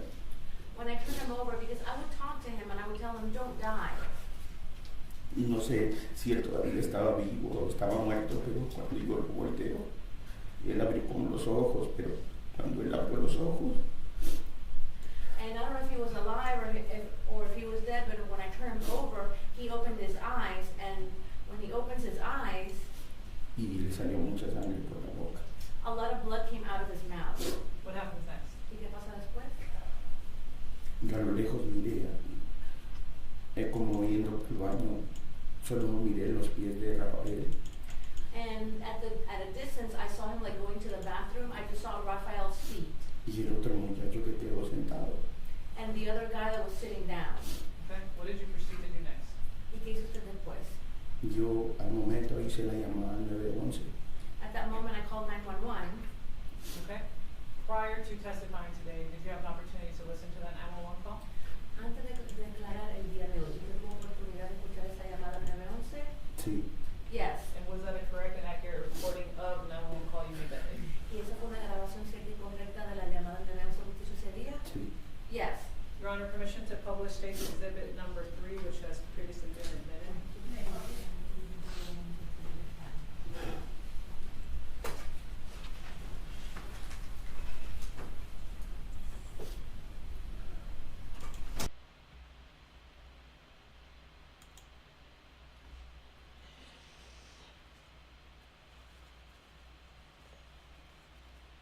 That's sure long. I remember hearing, not hearing, but seeing like a news cap saying his verdict was in, he was found guilty, you know, and sentenced to life. I think I don't even think I seen the verdict, the news of the verdict. I think I just seen the sentencing, and remember thinking, like, the kid is still on the run. The actual murder suspect is still at large. And I remember they was do like caps of it, yearly caps, like, you know what I'm saying, like a review or whatever. And they showed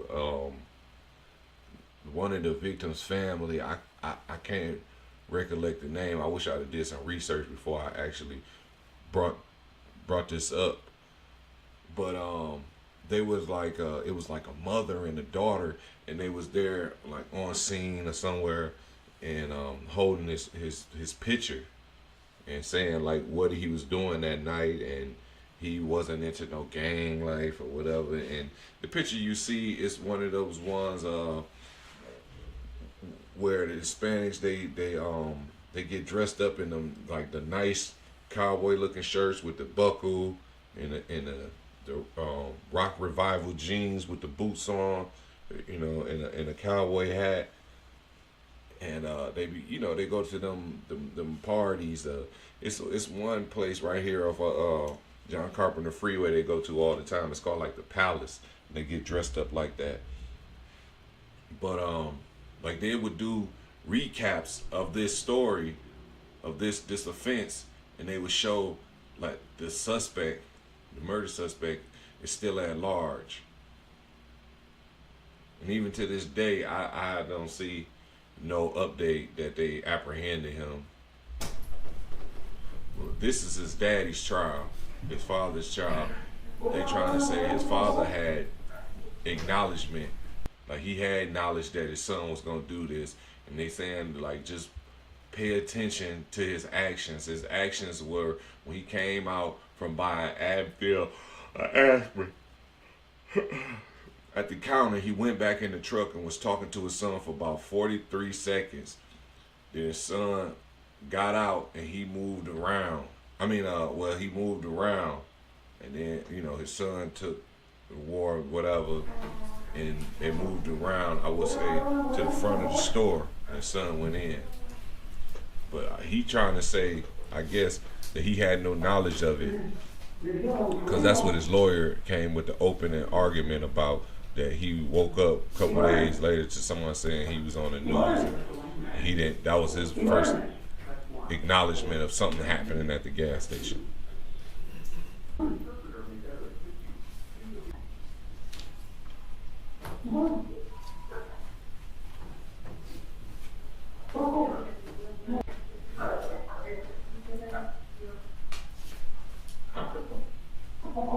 What are you asking the operator to do at this point? En este momento, ¿qué está usted pidiendo a la operadora que haga? Me mandaron una ambulancia. To send me an ambulance.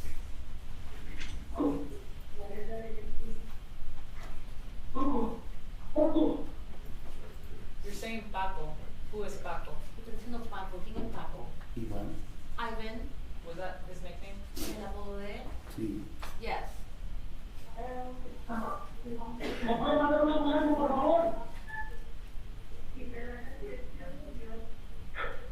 No quiero la dirección, señorita, pero por favor que me están moviendo mi sobrino, le dio un malazo. Y bueno. What are you telling the operator right there? Y en ese momento que está usted diciendo a la operadora. Ella me preguntó por la dirección, pero yo no la sabía.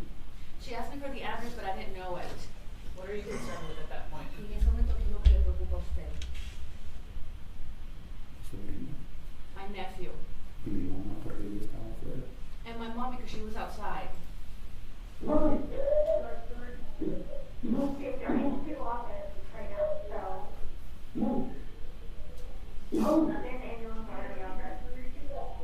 Oh, this is the 911 call. Because I can hear them saying the ambulance or whatever.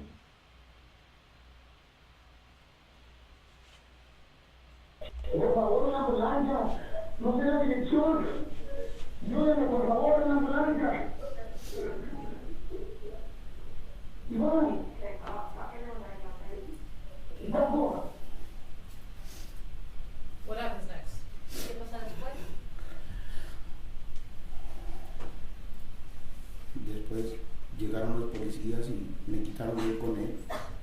And afterwards, the police came and they removed me there from him. Ya no dejaron que estuviera ahí con él. They didn't let me be there with him anymore. Y fue como a los minutos que el oficial me dijo que mi sobrino estaba muerto. And it was like a few minutes afterwards that the officer told me that my nephew was dead. I'm gonna say this is so crazy that that's his nephew. That's his nephew. And his grandmother is in the truck, in the car. And he dies there. Like, their last moments with him was stopping at this fill-up station and sending him in. Or basically, like, okay, we agreed to get tacos. And yeah, they send the child in, you know what I'm saying? It's showing that this child is when you do things like that with a child, it's showing them levels of independence, and you got faith in them going to do this or whatever. And it feels good to see a child grow to that point to where they doing this stuff on a daily. You know what I mean? So they not thinking nothing like some violence. I guarantee if they feel like or seen a threat of violence, they would not send him in this store. They wouldn't even pulled up to that station. I guarantee it. Like, a lot of people, you know, majority are not gonna put their relatives in a situation like this. It wouldn't be a second thought. So it's kind of fucked up that it happened like that. No me dejaban salir, tardaron tiempo para poder dejarme salir. They didn't let me out. It took a while before they would let me out. How old was your mother? ¿Qué edad tenía su mamá? Ella tiene 69 años. She's 69 years old. Were you worried about her? ¿Está preocupado por ella? Of course he was. Pues ella está enferma. Yes, because, well, she's sick. What happens next? ¿Y qué pasa después? Pues con el rato fue que me dejó salir el oficial a ver a mi mamá, porque no, como le digo, no me dejaban salir.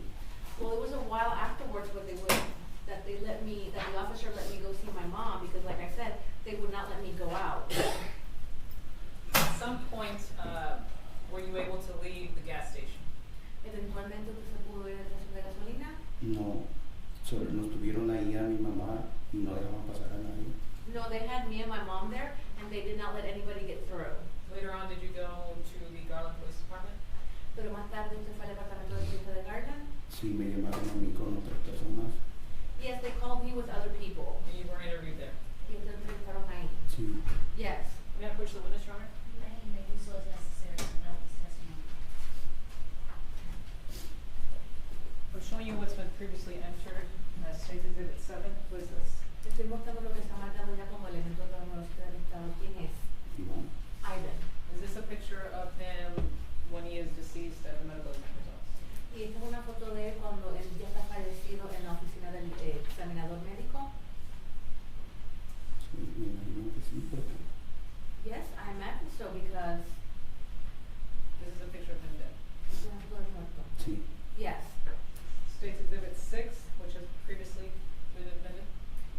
6 de prueba del Estado que ya se ha metido anteriormente. Who is this? ¿Quién es este?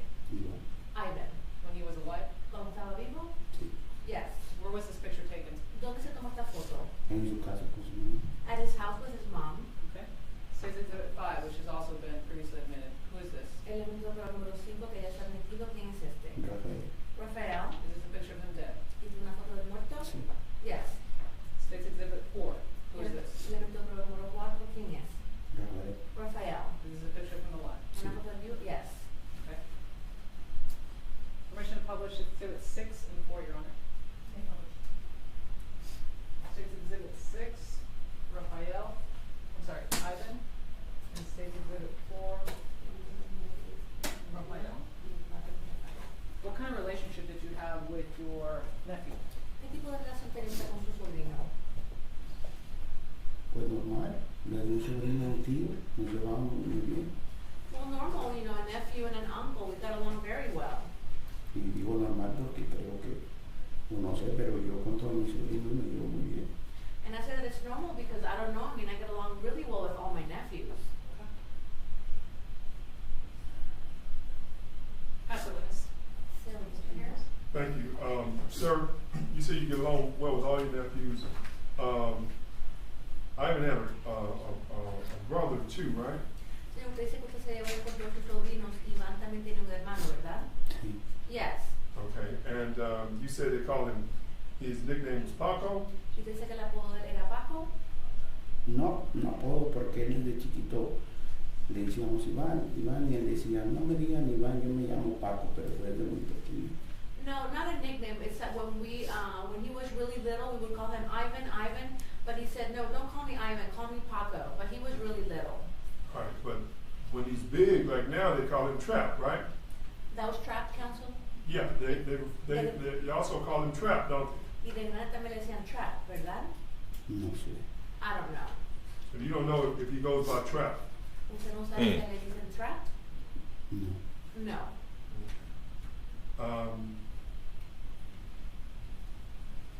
So let me just get right to the point. You said all this happened really fast, right? Voy a llegar al grano. Usted dice que todo pasó muy rápido, ¿verdad? Yes. When you're sitting there at the pump, I mean, you're not getting gas because those pumps don't work, do they? Cuando usted esté sentado en la bomba de la gasolina, usted no está comprando gasolina, ¿verdad? Porque esa bomba no funciona. No. No. No what? No, the pumps don't work, and no, you're not getting gas? ¿No que usted no está comprando gasolina o no que la bomba no funciona? No compré gasolina, pero no me quise parquear en el parqueadero de enfrente porque están muy pequeños. Y a veces para echarme de reversa, cuando se parquea una troca del lado de la pompa, digamos izquierdo, yo antes iba a esa taquería y ya sé cómo están los parqueaderos. No, I wasn't getting gas. I mean, I didn't park in the parking lot because that parking lot is too small. And then so, like, you know, when I would go there, I would park by the gas stations. I had bought tacos there before, so I know how that parking lot works. Okay. And just so we're clear, you told the members of the jury you saw the person that did the shooting get out of that truck, didn't you? Y como usted dijo al jurado, usted vio a la persona que hizo los disparos salir de esa camioneta, ¿verdad? You said he was moving like Yes. stealth mode, right? Y usted dice que él iba sigiloso. Because he was moving quickly, right? Porque se estaba moviendo rápido, ¿verdad? Se bajó. No recuerdo, llevaba como algo en la cabeza. Y no llevaba, pero playera. He got out, I don't remember, I think he had something on his head, and he did not have a shirt on. So you saw that he had something on his head and didn't have a shirt on, right? Y usted vio que tenía algo en la cabeza y que se bajó sin camisa. Sí. Yes. And he jumps out of that car real quick, doesn't he? Y él salta de ese camión de esa camioneta bien rápido, ¿verdad? Pues no es que se bajó corriendo, se bajó rápido, pero corriendo así como muy corriendo, no se bajó así. Well, it's not like he got out running. I mean, like, he got out quickly, but he wasn't like running. Okay. I mean, you got a good look at him, right? Usted lo pudo ver bien a él, ¿verdad? Solo de reojo le digo porque, digamos, esta es mi troca y esta era la de ellos. Just like from the side, like, you know, from like the side of my eyes, because like, let's say this is my truck and this is their truck. Pero como le digo, yo estaba con mi celular, solo una regresada a mirar así, rápido. And like I said, I was with my phone, so I just like glanced over like this, fast. But when you glanced over fast, let's say you're sitting here in your truck. Look at me, sir. You're here in your truck, right?